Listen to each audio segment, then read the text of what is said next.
Jóvenes del primer grado de educación secundaria, tengan todos y cada uno de ustedes un muy buen día. El día de hoy, jovencitos, vamos a desarrollar un tema muy importante dentro de las ciencias sociales, referida a la edad de los metales. Recordemos, jovencitos, que antes de la edad de los metales, que viene a ser parte de la historia universal de la humanidad, jóvenes, pues los seres humanos tuvieron que utilizar instrumentos de piedra para poder sobrevivir en su constante lucha contra la naturaleza. Es por ello, chicos, de que la edad de los metales ya viene a ser una etapa de la prehistoria bastante desarrollada porque la piedra es reemplazada, como el nombre del título así lo dice, por los metales. Vamos a ver, jovencitos, este interesante tema. Para eso les voy a sugerir de que se pongan bastante cómodos para que bajo esa perspectiva podamos desarrollar, jovencitos, de manera mucho más efectiva. Bien, la edad de los metales, jovencitos, viene a ser considerado como la última etapa de la prehistoria.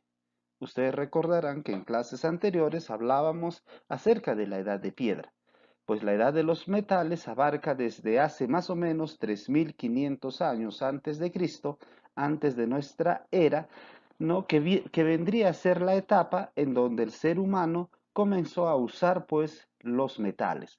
Usar los metales, jovencitos, significa de que comenzaron a producir los minerales que existía pues en la entraña de los cerros, de los Andes, ¿no? Para que de esa manera, jovencitos, pudieran transformar en herramientas mucho más duras, mucho más efectivas, sobre todo para la sobrevivencia. Al mismo tiempo, podemos decir que este tipo de desarrollo pues se da más o menos en Oriente Medio. Cuando hablamos de Oriente Medio, estamos hablando, jovencitos, entre el continente asiático y el continente europeo. Obviamente, también este tipo de desarrollo se dio en el viejo continente, en Europa. A pesar de ser relativo, jovencitos, se sugiere tres etapas con respecto a la edad de los metales. Es decir, si bien es cierto, estas etapas son relativas en cuanto se refiere a que aparecieron de distinta manera, tanto en Medio Oriente como en Europa, pero sin embargo, jovencitos, los historiadores neoclásicos, los historiadores del sistema, han clasificado la edad de los metales en estas tres etapas. Veámoslo, ¿sí? Bien, las etapas comprenden básicamente la edad del cobre, la edad del bronce y la edad del hierro. Vamos a ver a qué hacen referencia cada una de estas etapas. Como ustedes entenderán, el cobre fue el primer mineral que reemplazó a la piedra. Este mineral, jovencitos, cuando fue procesado, se convirtió en un elemento bastante maleable. ¿Qué significa eso? Significa que se podía de alguna manera eh, utilizar de diversas formas, pero sin embargo, el cobre por sí solo era un mineral o es un mineral bastante débil. Pero sin embargo, jovencitos, con el cobre se crea bienes suntuarios, como dijeran algunos historiadores. ¿Por qué decimos, jovencitos, bienes suntuarios? Porque todavía en ese entonces, hablamos de 3500 años antes de Cristo, todavía no se dejaba de utilizar la piedra. Es decir, se seguía utilizando la piedra, abarcando pues como una cuestión de calcolítico. Es decir, se utilizaba el metal, calco, y lítico, la piedra, que también era combinada al momento de fabricar sus herramientas y de esta manera utilizarlas en la casa, utilizarlas en distintas actividades a la cual se dedicaban pues estos hombres en la prehistoria. Ahora vayamos a ver, jovencitos, la edad del bronce. El bronce, como ustedes entenderán, viene a ser la combinación del estaño más el cobre. Ustedes saben que el cobre fue o es un mineral bastante débil. Entonces, para que ese mineral se convierta en un elemento más fuerte, tuvo que ser combinado por otro mineral llamado el estaño. De esta combinación surge el bronce. El bronce, jovencitos, viene a ser un mineral mucho más resistente, ¿no? Ante esa situación, el bronce sí reemplazó definitivamente a la piedra.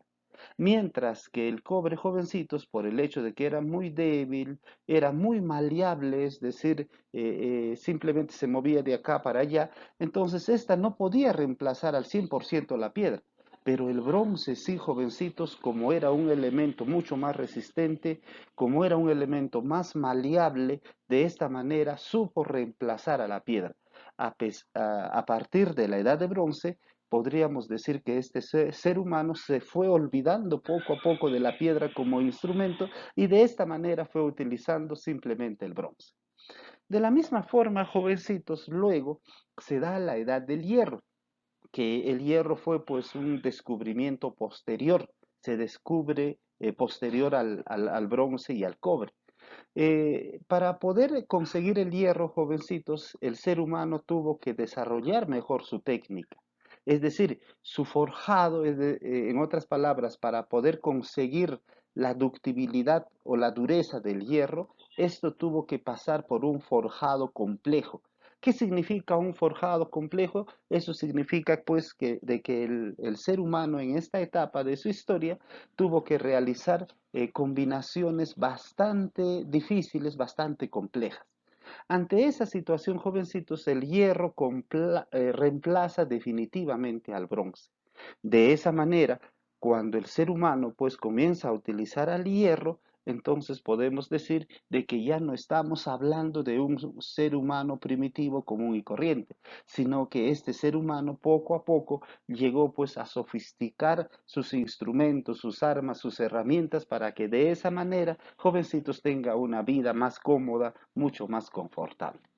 Entonces, bajo esta tendencia, el hierro pues era de mayor dureza incluso que el bronce y al mismo tiempo conseguir el hierro obviamente era menos costoso que conseguir el bronce, por ejemplo. Ante esa situación, pues el hierro fue reemplazando al bronce y obviamente al cobre también. Claro que a través de la historia el bronce y el cobre no fueron reemplazados definitivamente como la piedra. ¿Por qué? Porque eran minerales jovencitos que también eran utilizados pues en la fabricación de otras herramientas. Entonces, de esa manera, chicos, la edad de los metales va evolucionando desde la edad del cobre, luego del bronce y luego la edad del hierro. En realidad, el hierro fue usado para hacer armas y herramientas, ¿no? Y con este tipo de herramientas hechas por el hierro se mejora la producción. Es decir, ustedes saben, jovencitos, que en esta etapa el ser humano comienza poco a poco a dedicarse a la agricultura, a la ganadería, ¿no? Entonces, para la producción fue fenomenal el hierro, jovencitos, porque las herramientas fabricadas con el hierro pues contribuyeron enormemente a producir mejor la chacra, la agricultura. Al mismo tiempo también fabricaron herramientas o armas de guerra, que obviamente aquellas personas o aquellas tribus o aquellos grupos humanos que utilizaban este elemento como el hierro para poder defenderse como armas, pues determinó un gran desarrollo de ese pueblo. A continuación, jovencitos, hablemos acerca del desarrollo tecnológico. Hace más o menos 5000 años antes de Cristo, se inventaron, jovencitos, algunos instrumentos que les sirvieron muchísimo a los hombres, no solamente en la actualidad, sino dentro de ese proceso de desarrollo y de evolución. Por ejemplo, estos inventos fueron la rueda, ¿sí? Ustedes conocen la rueda, ¿verdad? La vela, ¿sí? Y el arado. Ustedes entenderán que la rueda, la vela, el arado fueron inventos relativos. Por ejemplo, estos inventos se dieron en Europa, en el Medio Oriente, pero no se dieron muchísimo en América, por ejemplo. Es por eso que cuando hablamos, por ejemplo, de la invención de la rueda, de la vela, del arado, jovencitos hablamos como una invención, como un invento de Europa y de Medio Oriente. La rueda, por ejemplo, jovencitos, mejoró los transportes, ¿no? En sí, las ruedas fueron atadas a a las carretas y al mismo tiempo, con el pasar de las épocas, jovencitos, estas fueron convertidos en carros de guerra. Es decir, las ruedas, como ustedes ven, tienen la facilidad de girar y a través de generarse ese giro, jalados por un animal, pues jovencitos contribuyeron enormemente, no solamente en la agricultura, sino también, ¿no?, en la guerra, en los conflictos entre grupos. La vela, como ustedes entenderán, cuando hablo de la vela, no estoy hablando de esa vela que utilizamos para poder alumbrarnos, sino que de esas velas que fueron adaptadas a los pequeños barcos en ese entonces. En realidad, estas velas, como ustedes podrán ver acá, mejoró la navegación tanto en ríos como en mares. Al mismo tiempo, como ya era necesario pues el transporte a través del mar y fue muy fácil transportarse utilizando esta vela, también hizo posible que el comercio, jovencitos, mejorara enormemente. Ustedes saben, mientras que una persona, por ejemplo, utilizando un carruaje con caballos, transportándose por tierra, demoraba mucho más tiempo que cuando alguien se transportaba por el mar. Entonces el comercio, jovencito, se volvió mucho más ágil, ¿no? Mucho más efectivo para ese entonces. De la misma forma, el arado, jovencitos, ¿no?, que fue un instrumento hecho de aquellos metales del cual hemos hecho referencia, mejoró la producción agrícola. ¿Por qué? Porque el arado, jovencitos, era como una especie de punta que se ponía en un pedazo de madera y que estos eran jaladas por los bueyes o por algunos animales. De esa manera, a través del arado, jovencitos, se incentivó la producción agrícola, ¿no?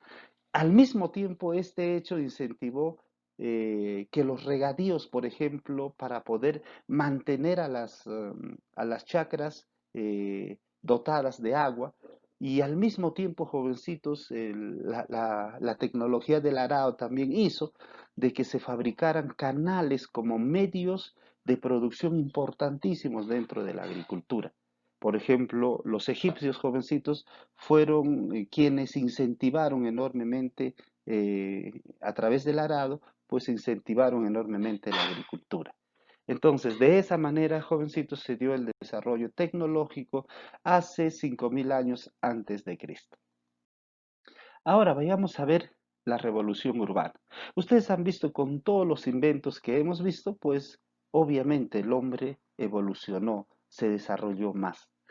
Gracias a estos inventos hechos por aquellos metales del cual hemos hablado, se desarrollaron enormemente las fuerzas productivas. Cuando hablamos de las fuerzas productivas, estamos hablando, jovencitos, de aquellos elementos, ¿no?, que el hombre ha utilizado históricamente para producir. ¿Cuáles son estos elementos? Por ejemplo, las herramientas, los instrumentos de producción, la misma naturaleza, jovencitos, y el trabajo. Ustedes entenderán que la naturaleza fue el objeto de producción siempre, ¿no? Que la naturaleza, al ser transformada, la naturaleza se convertía en un objeto de producción importantísimo. Por ejemplo, si tú tenías una chacra, tenías que utilizar en la chacra tus herramientas, tus instrumentos a través del trabajo para hacer producir a la naturaleza y de esta manera desarrollar enormemente la agricultura. Bajo esta tendencia vamos a ver, jovencitos, qué tipo de desarrollo de las fuerzas productivas se dieron en ese entonces. A nivel del trabajo, por ejemplo, jovencitos, el trabajo, pues, es obvio, estaba ligado íntimamente a la generación de la riqueza. Cuando jóvenes el trabajo comenzó a ser administrado por una clase social determinada, entonces el trabajo se convirtió en la base del esclavismo. Es decir, cuando ya el ser humano comienza a mejorar ya sus instrumentos, sus herramientas, comienza a producir mejor en la naturaleza, entonces por ahí aparecieron unos seres humanos que se aprovecharon de esto, convirtiendo a algunas personas en esclavos para aprovechar su fuerza de trabajo y de esta manera pues otras personas que no trabajaban vivían pues confortablemente de la mejor manera posible, explotando el trabajo de los esclavos. A nivel de los instrumentos, como ya hemos hablado, jovencitos, pues se inventaron la rueda, ¿no?, que incentivó el transporte, la vela, el comercio a través de los mares, el arado para poder tener una mejor producción agrícola, es decir, estos instrumentos de producción se desarrollaron enormemente. Y con ello, jovencitos, acá vemos el arado, la rueda, por ejemplo, y con ello se dio un mejor aprovechamiento de la naturaleza. Se comenzó a labrar mejor la tierra, ¿sí? Se aprovechó el agua, ¿no? Y de esta manera se incentivó una producción agrícola enorme. Entonces, miren, ve, jovencitos, con la naturaleza bien explotada, gracias a los instrumentos, utilizando la fuerza de trabajo de los esclavos, entonces podíamos ya hablar de una revolución urbana, es decir, de una forma de vida ya no solamente en el campo, sino también en la ciudad. De esta manera, chicos, a través del análisis de las fuerzas productivas, surgen las clases sociales. Acá es donde surgen las clases sociales. Gracias a la revolución urbana, jovencitos, se construyen grandes ciudades. Es decir, como ya había una gran producción agrícola, el comercio se había incentivado enormemente gracias a los instrumentos de producción, gracias al trabajo, entonces se comienza a construir grandes ciudades. Y con eso se da pues la revolución urbana. Estas grandes ciudades fueron construidas en primeras instancias entre ríos. ¿Para qué? Para aprovechar del agua que dotaba pues estos ríos. Imagínense ustedes una sociedad donde vivían 50, 100 mil, 200 mil personas y no tener agua, pues hubiera sido un harakiri, hubiera sido un suicidio, ¿verdad? Al mismo tiempo también, jovencitos, como les decía anteriormente, estas ciudades se desarrollaron entre ríos para proveerse del agua, ya que el agua servía para saciar la sed, el agua servía para poder utilizarlo en la agricultura, es decir, el agua pues se convirtió en un recurso fundamental al igual que el día de hoy. Es decir, a través de esto, jovencitos, se dio también un sistema de pago de tributos. Es decir, aparecen algunas personas, jovencitos, quienes se aprovechan de su habilidad, sobre todo del estudio de, por ejemplo, del movimiento de los astros, ya que ellos sabían qué época iba a llover, qué época no iba a llover, qué época era buena para sembrar, qué época era buena para cosechar. Entonces, jovencitos, aparecen quienes sabían todos de estos conocimientos, aparece en la clase dirigente. Esa clase dirigente comienza, jovencitos, a dirigir a la población y comienza a cobrar tributos a la gente que trabajaba. Estos tributos se daban primeramente en función al trabajo y luego, jovencitos, en función a las riquezas. De esta manera crean normas sociales en esas ciudades. Es decir, como ya había una clase dirigente, para que la sociedad se llevara bien y se dé a un desarrollo normal, entonces generaron normas, jovencitos. Ahora, estas normas sociales fueron verbales, ¿verdad? Verbales. Al mismo tiempo también se dieron guerra entre ciudades, justamente por la riqueza, por la apropiación de las fuerzas productivas. En ese entonces, jovencitos, algunas ciudades que se habían desarrollado paralelamente comenzaron a pelearse entre ellos. ¿Y por qué eran las peleas? Obviamente, por quitarse esas fuerzas productivas como vendrían a ser la naturaleza, los instrumentos, hasta los esclavos. Bajo esa perspectiva surgen las clases sociales entendidas como privilegiados y como no privilegiados. Los privilegiados eran los jefes, jovencitos. Ya les había dicho a esos jefes que poco a poco fueron acumulando gran poder político. De la misma forma, más abajo estuvieron los comerciantes, quienes controlaban el comercio y la riqueza. Esas personas que distribuían sus productos de un lugar a otro, jovencitos, poco a poco fueron acumulando grandes cantidades de riqueza. Y como si fuese poco en todas las sociedades, también los sacerdotes ocuparon una clase privilegiada, como hasta ahora, jovencitos. Estos sacerdotes tenían grandes conocimientos, ¿no? En cuanto se refiere a la matemática, la astronomía, la hidráulica. Es por eso que estos sacerdotes, como conocían todo eso, ¿no? Presagiaban las épocas de lluvia, por ende las épocas de cosecha, de sembrío, ¿no? Entonces, bajo esa perspectiva, jovencitos, estos se convirtieron en los representantes de los dioses en la tierra. Y de esa manera tuvieron pues un estatus social dentro de los privilegiados.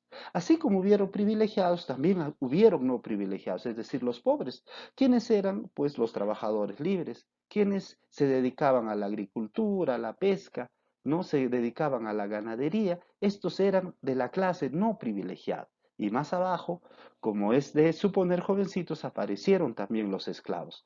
Los esclavos constituyeron la base de la economía, porque el esclavo, jovencitos, otorgaba el trabajo para producir en las chacras, por ejemplo. Y de ese trabajo esclavo, pues obviamente los privilegiados se aprovecharon para poder acumular riqueza y acumulando riqueza poder dominar a la clase no privilegiada con apoyo de los comerciantes y de los sacerdotes. Entonces, de esta manera, chicos, se dio la revolución urbana en Europa y en Medio Oriente. Ahora vayamos a ver de qué manera se dio el surgimiento del Estado. Cuando surgen las clases sociales, los privilegiados se sienten en la necesidad de crear un instrumento que les garantizara, jovencitos, que siempre iban a ser privilegiados. Es decir, ¿quiénes generan el Estado? El Estado lo genera la clase privilegiada, es decir, los ricos, ¿no? Los ricos. ¿Para qué? ¿Con qué finalidad? Con la finalidad de seguir explotando, ¿no? Y seguir viviendo del trabajo de los no privilegiados o de los pobres, como hasta ahora hace el Estado.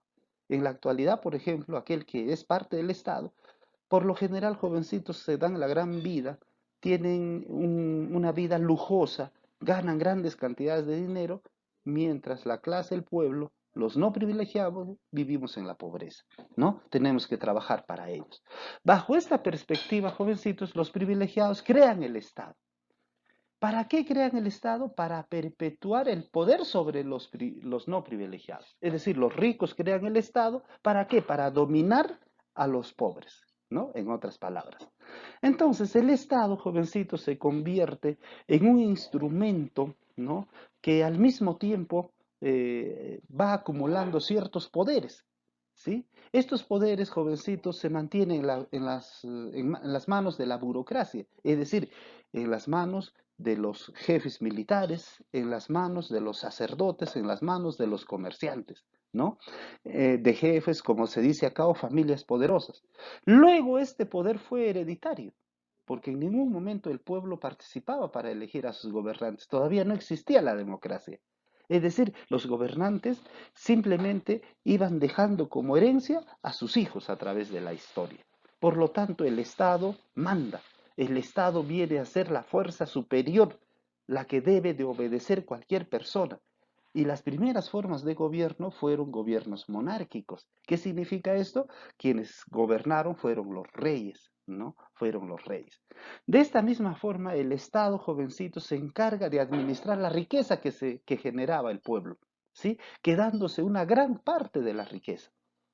Es decir, el pueblo en forma de tributos, de contribución, daba al Estado pues una gran cantidad de riqueza que le correspondía. Y esa riqueza acumulado, los que manejaban el Estado pues se quedaban una gran parte de ellos, con eso se volvían cada vez más ricos y una pequeña parte lo utilizaban para hacer algunas obras, como hasta el día de hoy sigue en esa situación. Bajo esta tendencia, el Estado, jovencitos, cumple ciertas funciones, como por ejemplo la de hacer leyes. El Estado desde estas épocas comienza a hacer leyes, es decir, establecer normas de conducta, ¿no? ¿Para qué? Para que la gente, la población pudiera cumplir esas leyes. Al mismo tiempo, a través de sus poderes, también mantiene el orden. No permite que el pueblo se rebele en contra del Estado, ¿no? Los atemoriza a través de la religión y si hay algún revoltoso por ahí, simplemente utiliza la fuerza del ejército para poder dominarlo. Al mismo tiempo, también el Estado comienza a organizar el trabajo, es decir, comienza a administrar a los esclavos, ¿no? ¿Para qué? Para aprovechar de su fuerza de trabajo y así explotarlos.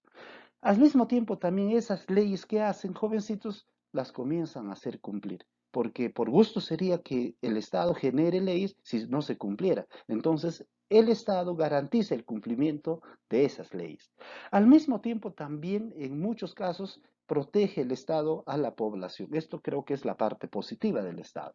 Ante un ataque, por ejemplo, de un foráneo de otra ciudad, de otra nación, entonces el Estado se encarga de proteger a su población también. Entonces, bajo esta perspectiva, jovencito, se organizaba el Estado. El Estado, a través de estas leyes, a través de esta organización, se encarga de gobernar a quién? Al pueblo. Y el pueblo, como siempre, se encuentra en la parte más baja en comparación a la ubicación donde se encuentra el Estado. ¿Sí? Entonces, el Estado, jovencito, está constituido, o perdón, el Estado gobierna al pueblo y este pueblo, jóvenes, tiene que obedecer lo que dispone el Estado. En caso no obedezca, simplemente el pueblo es castigado. El pueblo genera la riqueza con su trabajo, es decir, el pueblo que pertenece a las clases más bajas, que por lo general dentro de esta están los esclavos, están los trabajadores libres, pues obviamente tienen que trabajar para mantener al Estado.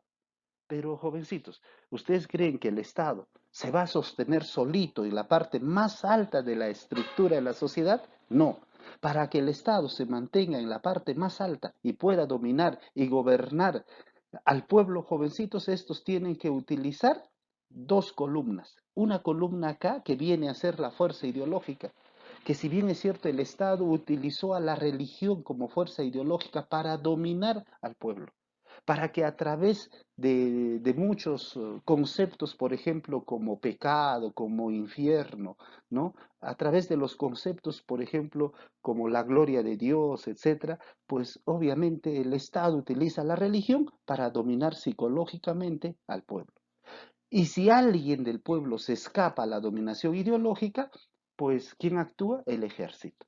El ejército, jovencito, se encarga de dominar por la fuerza al pueblo, mientras que la ideología, la religión domina a través del pensamiento, a través de la idea al pueblo, el ejército lo domina a través de la fuerza. Entonces, jovencitos, el Estado tiene dos aliados, la ideología, la religión, el pensamiento que manejaban en este caso los poderosos del Estado, y el ejército, quien ejerce la fuerza bruta a favor del Estado. Entonces, jovencitos, de esta manera se dio el surgimiento del Estado en la edad de los metales. Y que si ustedes analizan hasta el día de hoy, jovencitos, toda la esencia de lo que es el Estado, hasta el día de hoy sigue vigente. Si no, vean nomás ustedes los medios de comunicación, ¿no? Que están pasando el día de hoy, cómo el Estado utiliza, ¿no? A su ejército, a las Fuerzas Armadas, ¿para qué? Para reprimir al pueblo. Bien, chicos, luego de haber tratado acerca de la teoría del Estado, de haber visto de qué manera se fue desarrollando la economía y la sociedad dentro de la edad de los metales, me vas a desarrollar esta actividad. En esta actividad estoy planteando cuatro retos. La primera es la que hace referencia a la pregunta, ¿qué relación se establece, a ver, el metal con la formación de las ciudades? Es decir, ¿qué relación existe con el invento de las armas hechos de metal, de los instrumentos hechos de metal con la formación de las ciudades? ¿Hay relación o no hay relación? Si hay relación, explica. Y si consideras que no hay relación, también explica. La segunda pregunta, la invención de la rueda, ¿no? Que hemos visto, del arado y la vela, ¿cómo cambió la vida de los hombres? ¿Ah? ¿Habrá cambiado la vida de los hombres o no con estos inventos? La tercera pregunta, ¿indica la forma en que el Estado fue creado? ¿Consideras el Estado como justo? A ver, ¿quién creó el Estado? ¿Para qué fue creado el Estado? ¿Consideras que el Estado es justo? Respóndeme esas preguntas acá también. Y la cuarta y última pregunta está relacionado.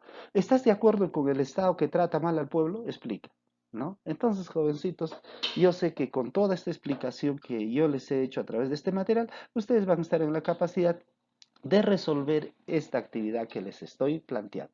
Bien, chicos, esto ha sido todo por hoy.